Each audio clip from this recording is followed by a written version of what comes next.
Hello students, एक बार फिर हम आपके पास सामने सामने तो अभी नहीं आ रहे हैं। कुछ दिनों में हम सिस्टम कर लेंगे तो हम सामने से पढ़ाएंगे। फ़िलहाल अभी हम आपको सुनने वाली वीडियो भी हम बनाएंगे, ऑडियो, और कुछ दिनों बाद से हम आपको वीडियो खुद अपनी प्रेजेंस में ही बना के बताएंगे। तो आप सभी लोगों को गुड मॉर्निंग। और हमने आज आप लोगों के लिए फिर एक नई, जैसा कि हमने पिछली वीडियो में कहा था कि हम जूरिस्प्रूडेंस के स्कूल शुरू करेंगे, तो हम स्कूल्स लेके बैठे हैं। लेकिन स्कूल से पहले हम आप लोगों को थोड़े प्रश्नों को बता रहे हैं, ऑब्जेक्टिव टाइप के, जो हर कंपटीशन में लगभग पूछे जाते हैं। जैसे कि विध्यात्मक विधि, पॉजिटिव लॉ, फॉर्मल साइंस, ये दो वर्ड, पॉजिटिव लॉ और फॉर्मल साइंस, हालैंड की थ्योरी है। विध्यात्मक विधि का दर्शन, ये ऑस्टिन की है। विधि का विज्ञान, सामंड और पाउंड की है। विधि के मूलभूत सिद्धांतों का वैज्ञानिक संश्लेषण, ये एलन का है। सिविल विधि के प्रथम सिद्धांतों का विज्ञान, ये सामंड का है। सिविल विधि के प्रथम सिद्धांतों पर विचार करता है पैटर्न। सिविल विधि के प्रथम सिद्धांतों का विज्ञान सामंड का है। और सिविल विधि के प्रथम सिद्धांतों, लीगल डॉक्ट्रिन पे विचार करता है, आइडियोलॉजी रखता है पैटर्न। विधियों का समूह, पैटर्न।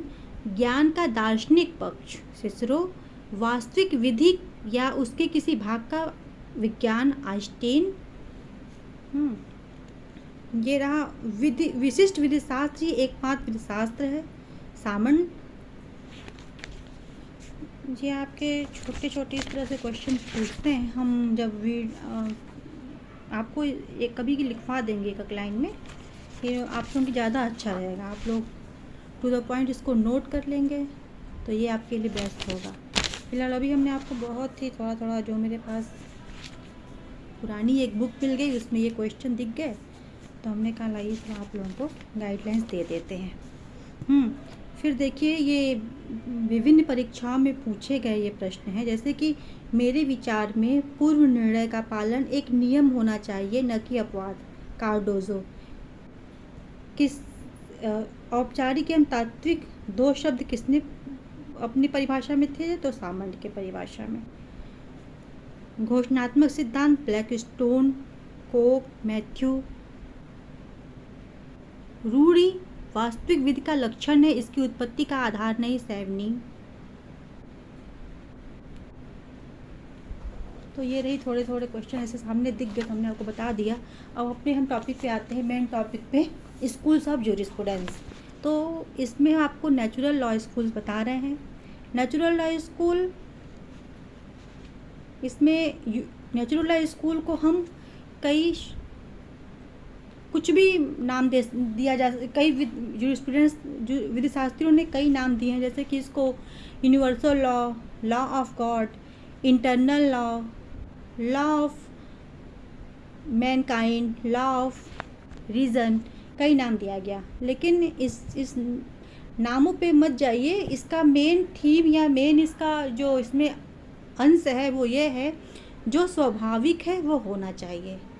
नेचुरल लॉ थ्योरी कहती है कि जो स्वाभाविक है वो होना चाहिए। जैसे आज बरसात के महीने में क्या है, हर जगह पानी पानी दिख रहा है, तो ये नेचुरल लॉ ही तो है कि आज जो है वो है, उसमें कोई बनावटीपन नहीं है।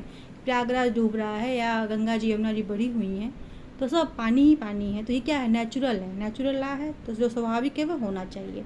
और दूसरी बात, सबसे बड़ी ज़रूरी बात है कि ये एक अलिखित विधि है, अनरिटन लॉ है, ये रिटन लॉ नहीं है। इसीलिए ये तो एक लॉ का फंडामेंटल है। इसी नेचुरल लॉ थ्योरी से ही सारे लॉ धीरे धीरे डेवलप्ड हुए। ये एक फंडामेंटल है, इसमें हम परिवर्तन कर सकते हैं, जैसा चाहे इसको मोड़ के हम इसको आगे तक या अभी पता नहीं कहाँ तक हम इसको ले जा सकते हैं। तो ये एक अलिखित विधि है। ये क्या है? ये कुछ भी नहीं है, खाली way of looking at themes, चीज़ों को देखने का एक नज़रिया या तरीका है। ब्लैकस्टोन इसको ईश्वर का आदेश मानते हैं। इसकी कुछ विशेषताएं हैं, क्या हैं? यह शाश्वत है और शाश्वत है और इन लोगों के विचार से अपरिवर्तनशील थी, लेकिन ये परिवर्तन भी है। यह शाश्वत है, इसमें विधायिका का कोई भी हाथ नहीं है। क्योंकि उस समय ऋषि मुनि थे। हिंदू धर्म का उद्भव, जैसा कि हम आपको हिंदू लॉ में बताएंगे कि हिंदू धर्म का उद्भव तो श्रुति से हुआ था। तो श्रुति का मतलब जो सुना गया था। तो उस समय जो लोगों को आध्यात्मिक ज्ञान होते थे, ऋषि मुनि जो बड़े बड़े संत थे, वो तपस्या करते थे, उससे जो भी उनका होता था, उन्होंने जो कह दिया वो रूढ़ी हो गई। जैसे कि विवाह हमारे यहाँ मैंडेटरी प्रावधान थोड़ा है विवाह का, ये तो मनु के यहाँ से चलता आ रहा है। ऋषि मुनि थे, वहाँ माना गया कि नहीं, विवाह होना चाहिए, एक प्रथा होनी चाहिए। तो आज ये एक पर्सनल लॉ बन गया है। कुछ चीज़ें ऐसी हैं जो ऋषि मुनियों के द्वारा या फिर मुस्लिम लॉ में उनके मोहम्मद साहब के द्वारा जो भी सुना गया किया गया वो लॉ बन गया। ऐसे क्रिश्चियन लॉ में भी है, पारसी विधि में भी, ऐसा सब में है। फिर कार्यता का अभाव। नेचुरल लॉ थ्योरी में ये भी नहीं है कि आग है, धुआं है तो आग होगा ही, या न्यूटन का गुरुत्वाकर्षण का नियम। यहाँ पे कार्यकर्ता का अभाव था और लगातार परिवर्तित थी। लेकिन ये था इसमें कि किसी ऋषि ने कुछ कहा, आगे डेवलपमेंट हुआ, किसी ने उसको, जब उनको जानकारियाँ हुई समाज को देखते हुए कि नहीं ये चीज़ गलत है, इसको ऐसे करना चाहिए, तो ये बार बार ये मॉडिफाई होती गई और ये एक आदर्शवादिता का तत्व इसमें बहुत ज़्यादा रहा, आदर्शवादी लॉ रही। फिर इसके हम डेवलपमेंट पे देखें तो इसका डेवलपमेंट 5 भागों में किया गया है। सबसे पहले ग्रीक आते हैं, फिर रोमन आते हैं, फिर क्रिश्चियंस हैं, फिर मिडिल है, फिर मॉडर्न है।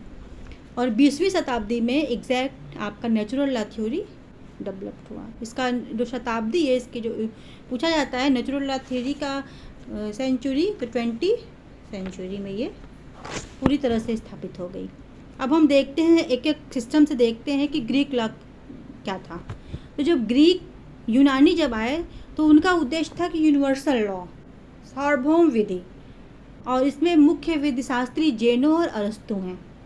इन लोगों ने ईश्वर को ही विधि माना और यूनिवर्सल लॉ सबके लिए एक समान लागू किया, ना कोई बड़ा ना कोई छोटा, ना कुछ, सब पे यूनिवर्सल लॉ, सब लोग समान ये माना। फिर रोमन काल आया, रोमन काल में सिसरो आए।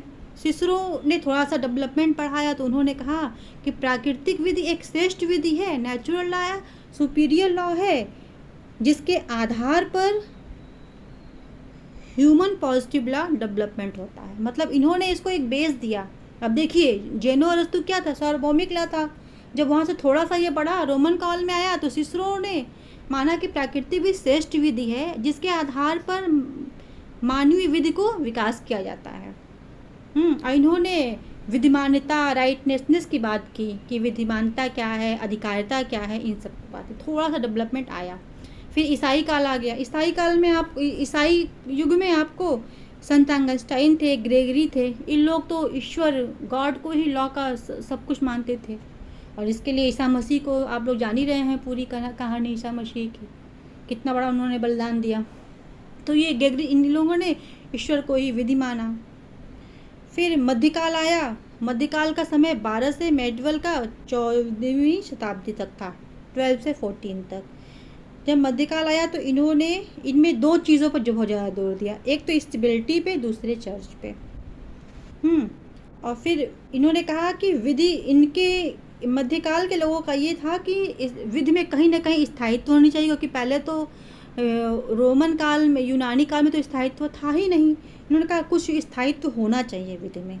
और चर्च का बाहुल्य था उस समय, चर्च को सर्वोपरि माना जाता था। यहाँ तक कि जो आप लोग लॉ ऑफ टॉट पढ़ते हैं, जहाँ अधिकार है वहाँ उपचार है, ये भी यूनानी काल से, रोमन पीरियड्स से चला आ रहा है।